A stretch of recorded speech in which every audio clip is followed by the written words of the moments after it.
Les structures moléculaires vont nous aider à définir ce qu'on appelle des forces intermoléculaires. Donc, entre autres, là, vous avez travaillé sur la polarité dans le chapitre 8.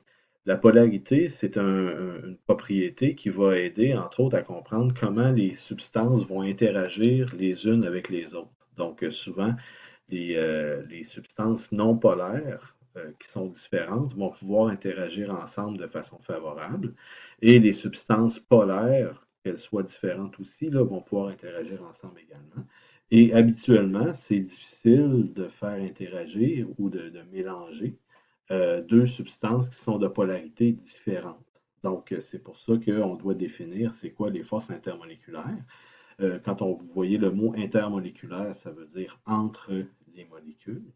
Donc, ce n'est pas des liaisons chimiques, c'est vraiment comme des attirances qui vont être entre les différentes molécules qui sont séparées, mais qui vont pouvoir s'attirer entre elles. Entre autres, là, comme vous pouvez voir ici, c'est que les particules dans les liquides et les solides, pourquoi un liquide, ça reste liquide et pourquoi un solide, ça reste solide? C'est parce que les molécules dans ces substances-là vont être rapprochées les unes des autres. Et pourquoi elles sont capables de rester rapprochées? C'est parce qu'il y a des forces d'attraction qui vont justement là, les tenir entre elles. Ces forces-là, comme je le disais, là, c'est écrit, ici, là, ça s'appelle les forces intermoléculaires. Entre autres, ce qu'on va regarder surtout dans ce chapitre-là, c'est comment ça influence des propriétés relativement simples, comme les points de fusion et points d'ébullition, comme vous pouvez voir ici. Là. Plus les interactions vont être fortes, plus une substance va avoir un point de fusion ou un point d'ébullition qui va être élevé en température. Donc, ça va influencer ceci. Ça va influencer également les structures tridimensionnelles, ce qu'on appelle de macromolécules, donc des grosses molécules comme l'ADN ou des protéines qui sont indispensables à notre survie. Et ça influence aussi beaucoup des notions de solubilité. Donc, la solubilité qui va être reprise quand vous allez être en chimie des solutions. On va voir qu'il y a un dicton qui s'applique, là, qui dit qui se ressemble s'assemble. Donc, quand on parle de solubilité, c'est qu'entre autres, si on veut solubiliser une substance dans l'eau, bien normalement, vous avez vu que l'eau est une substance qui est polaire. Bien, ça va être justement les solutés qui sont polaires qui vont être capables de se solubiliser dans l'eau. Comme vous pouvez voir, là, les forces intermoléculaires, c'est une science au niveau des mélanges, surtout. Donc, comment des molécules sont capables de se mélanger les unes avec les autres. Il y a trois types de forces intermoléculaires qui sont reliées au type de molécules si elles sont polaires ou non. Donc ici, je vais vous en présenter la première. La première force s'appelle la force ion-dipôle-dipôle ou ion-dipôle. De façon, je dirais dans le jargon normal, on appelle ça les forces de Keeson. Les forces de Keeson vont être présentes quand on va mélanger deux molécules polaires qui sont deux molécules polaires ensemble.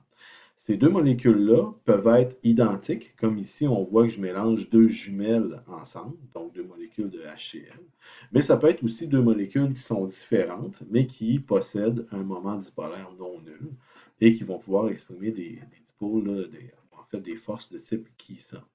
Les ions entrent là-dedans puisqu'ils sont chargés, donc un ion va favorablement interagir avec une molécule qui va avoir un moment dipolaire qui est non nul, donc une molécule qui est polaire en tant que telle. La polarité, bien, ça a été discuté en fonction de l'électronégativité. C'est déjà installé normalement depuis le chapitre 8. Et la force de Keeson, bien, c'est l'attirance qui va être entre deux molécules comme ça. Remarquez, j'ai mis un pointillé, c'est parce que ce n'est pas une liaison chimique. Hein, j'essaie de montrer ici que c'est une attirance plus de type électrostatique. Et comme deux aimants, ces molécules-là vont s'attirer, mais par leurs pôles qui sont inversés. Donc, le côté négatif d'une molécule va attirer le côté positif d'une autre molécule voisine. Ici, comme je vous disais, c'est deux jumelles. Donc, c'est comme ça que deux molécules de HCl peuvent interagir les unes avec les autres. Comme c'est écrit ici, ce qui va arriver ensuite, c'est que les molécules vont s'orienter dans l'espace pour placer les pôles, donc les plus et les moins, là, de façon favorable pour que ça puisse s'attirer. Comme vous pouvez voir sur cette figure-ci, Donc, on voit là que les petits plus ici sont vis-à-vis les moins et vice-versa. Les moins sont vis-à-vis les plus. Et ce, dans les directions possibles ici en 2 dimensions, mais ça s'oriente comme ceci en 3 dimensions également. Donc, le moins versus le plus versus le plus versus le moins. Et on voit une orientation comme ceci. Ce qui fait que quand on prend une molécule polarisée, comme ici, c'est une molécule de NH3 qui vient d'apparaître, l'azote est plus électronégatif que les hydrogènes, donc ça va générer un moment dipolaire dans ce sens-ci. Le moment dipolaire qui est toujours exprimé du plus vers le moins, hein, avec la flèche comme ça, là. Donc du moins électronégatif vers le plus électronégatif. C'est pour ça que la charge négative est de ce côté-ci sur le schéma. Et qu'est-ce qui arrive? C'est que s'il y a une autre molécule de NH3 qui passe dans les parages, bien, à cause de ce dipôle-là, bien, la molécule va le numéro 2, là, elle va se placer dans l'espace pour exposer son plus vers le moins de sa voisine. Et il va en résulter une attirance qui fait que ces deux molécules-là vont être capables de s'approcher l'une de l'autre avec une orientation bien précise dans l'espace là, pour que ces interactions-là soient favorisées. Donc, la première définition de première force intermoléculaire, ça s'appelle la force de Keeson. Une deuxième que vous avez ici qui s'appelle la force de Debye. Euh, Elle est moins évidente, celle-ci. C'est souvent généré aussi lorsqu'on a des molécules qui sont de polarité légèrement différentes. La force de Debye implique ce qu'on appelle l'induction d'un dipôle. Induction, ça veut dire forcer par l'extérieur. Et ce qui va être un peu spécial ici, c'est qu'on va prendre une molécule polaire, puis on va la forcer à interagir avec une molécule non polaire.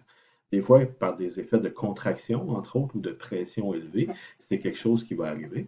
Et l'exemple classique qu'on voit dans les volumes, bien souvent, c'est du HCl qui est polaire versus du chlore gazeux, ClCl ou du Cl2, là, qui lui est non polaire. Ce qui va arriver dans ce cas-ci, comme je disais, là, c'est quelque chose qui n'est pas évident. C'est, on va prendre une molécule de HCl qui, elle, est polarisée vers le chlore. Donc, le chlore est plus électronégatif. Ce qui fait qu'on imagine que le nuage électronique de cette molécule-là, là, ici, je la mets vis-à-vis un Cl2, là. Donc, on va imaginer que le nuage électronique de la molécule de HCl est déformé vers le chlore. Donc, on voit que le nuage électronique de la liaison, et là, ici, je l'ai exagéré, là, mais il n'est vraiment pas symétrique. Il est beaucoup plus du côté du chlore que du côté de l'hydrogène. Pour ce qui est du Cl2 qui est ici, bien, normalement, son nuage électronique est parfaitement symétrique parce que c'est une molécule qui est non polaire. Donc, c'est la façon dont on trouve là, le Cl2 quand il est tout seul en tant que tel. Ce que je fais ici, c'est que je vais forcer ces deux molécules-là à s'approcher les unes des autres. Par exemple, en augmentant la pression de ces deux gaz-là dans un contenant. Bien, ce qui va arriver, c'est que le nuage électronique du Cl2, quand je vais le forcer à s'approcher du nuage électronique du HCl, bien, des électrons, ça a tendance à se repousser, hein. Donc, autrement dit, ce qui va arriver, c'est que le nuage électronique du Cl2 va être modifié par cette approche forcée et il ne sera plus symétrique, mais va prendre la forme qui est très semblable de son voisin. Donc, à ce moment-là, ce que je viens de vous montrer là, c'est ce qu'on appelle l'induction d'un dipôle. C'est forcer une molécule non polaire à avoir un nuage électronique qui est polarisé par répulsion de son voisin. Et je vous rappelle que cette approche-là, ici, elle est forcée. Okay? Ce n'est pas quelque chose qui est naturel. Donc, la force de Debye, c'est plus une force là, qui est induite par l'extérieur. Comme c'est écrit ici, les électrons de Cl2 sont repoussés par le chlore delta- du HCl parce que, justement, les électrons se repoussent entre eux. Donc, ça ici, c'est ce qu'on appelle l'induction d'un dipôle dans une molécule qui était non polaire au départ. La force de Debye, ensuite, elle arrive un peu par après, comme quoi vous allez prendre une autre molécule de HCl qui, elle, va être dans le milieu aussi et qui possède son dipôle permanent comme ceci. Bien, exceptionnellement, cette molécule-là, quand elle va voir le dipôle induit du Cl2, elle va dire: Oh, j'ai un nouvel ami. Je suis donc capable de m'approcher de cet ami-là alors qu'avant, je n'étais pas vraiment capable. Et ce qui va arriver, c'est que la nouvelle attirance que je viens d'essayer de vous illustrer ici, c'est ça la force de Debye entre les deux. Donc, vous allez pouvoir avoir là, une nouvelle interaction entre une molécule non polaire et une molécule polaire à cause de l'induction du dipôle qui est ici. Donc, c'est ce qu'on appelle ici l'apparition du dipôle induit. Donc, ça suffit pour cette capsule. Je vais continuer là, la matière dans d'autres capsules. Mais là, ici, vous avez introduction aux forces intermoléculaires et les deux premières forces qui sont les forces de Keesom et les forces de Debye.